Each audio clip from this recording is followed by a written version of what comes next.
Halo, hai semuanya. Jumpa lagi dengan saya Nurinah Kurniawati dari CGP Angkatan 2 dari Kota Bandar Lampung.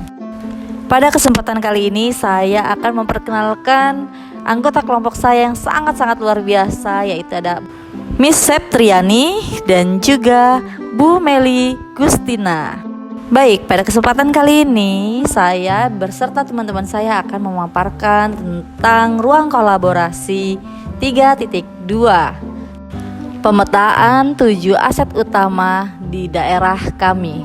Pada kesempatan kali ini kami memetakan di 3 kecamatan kami, yaitu Kecamatan Rajabasa, Kecamatan Kemiling, dan Kecamatan Langkapura. Berikut ini 7 aset utama.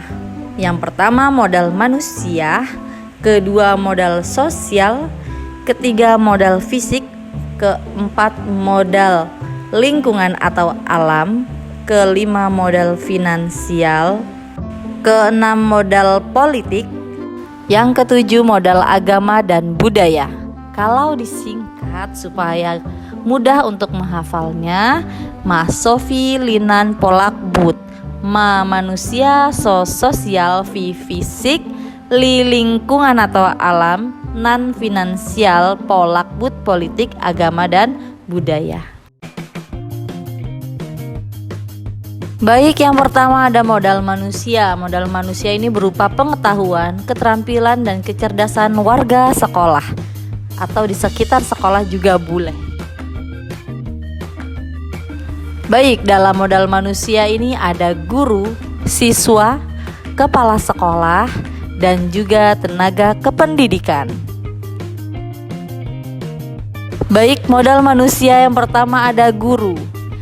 Diharapkan dengan kualifikasi pendidikan S1 dan S2 yang linear, guru mampu untuk memberikan suatu pembelajaran yang optimal untuk peningkatan kualitas murid. Kemudian bersertifikat pendidik.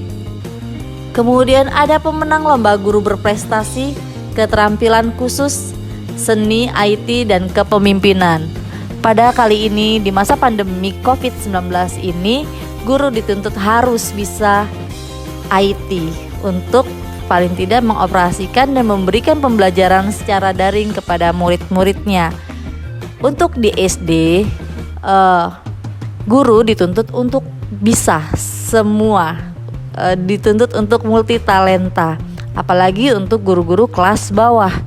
Biasanya kalau guru kelas bawah itu diharuskan bisa mengajar PJOK, seni, dan juga muatan lokal di bahasa daerah.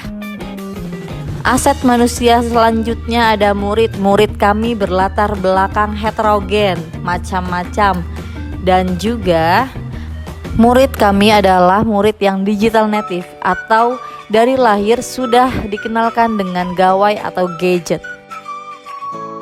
Modal manusia selanjutnya ada kepala sekolah dengan kualifikasi pendidikan S1 dan S2 dan memiliki jejaring yang luas, berjiwa kepemimpinan serta milenial.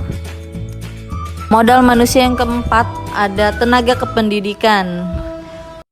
Sudah menjadi kewajiban tenaga kependidikan zaman sekarang harus melek IT dan sudah kualifikasi pendidikan minimal D3. Di tempat kami sudah ada yang S1, ada juga yang S2. Kemudian sebagai tenaga kependidikan harus memiliki integritas yang tinggi karena ketika mengupdate data Dapodik itu biasanya sampai larut-larut malam ya bekerjanya. Modal yang kedua, modal sosial. Modal sosial ini asosiasi atau perkumpulan yang bekerja sama untuk mencapai tujuan bersama berdasarkan kesamaan hobi, profesi, keyakinan, dan lain-lain. Dalam hal ini, identifikasi aset yang kita miliki yang ada di sekitar kami ada MPAL atau Majelis Penyimbang Adat Lampung, juga ada Sanggar Seni, Sanggar Katu Sangunda, Marga Kajabasa. Modal yang ketiga ada modal fisik, bangunan yang bisa digunakan untuk kelas atau lokasi melakukan proses pembelajaran, laboratorium, pertemuan, ataupun pelatihan. Baik, identifikasi yang kami temukan ada kolam renang Unila, bisa dijadikan kelas untuk pembelajaran PJOK. Kemudian ada Unilanya sendiri, Universitas Lampung, Umitra, dan Universitas Malahayati. Kemudian ada Rumah Sakit Bintang Amin dan Rumah Sakit Bayangkara.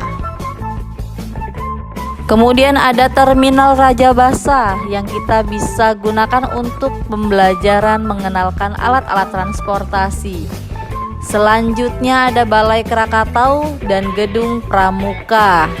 Bisa kita gunakan untuk upacara dalam rangka memperingati Hari Pramuka, HUT Pramuka pada tanggal 14 Agustus, dan juga bisa digunakan untuk berkemah, camping, dan lain sebagainya. Modal yang keempat adalah modal lingkungan atau alam.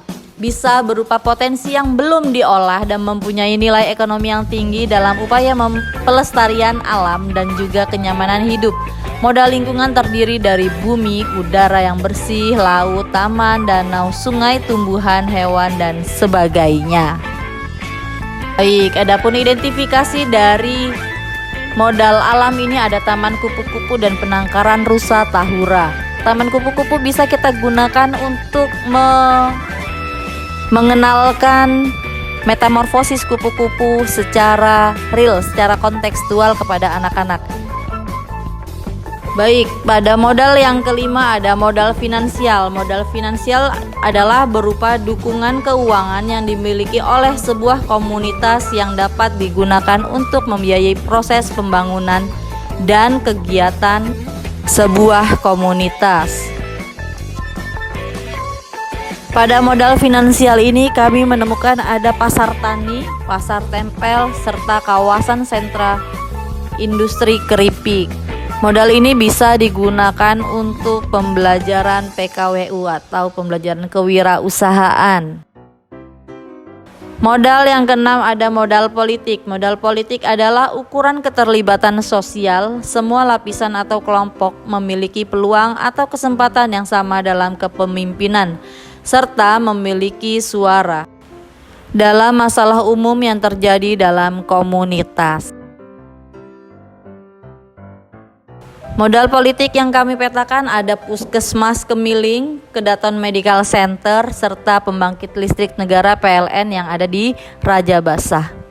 Selanjutnya ada kantor Samsat dan kantor kecamatan, serta tokoh politik Bapak Syarif Hidayat STMM.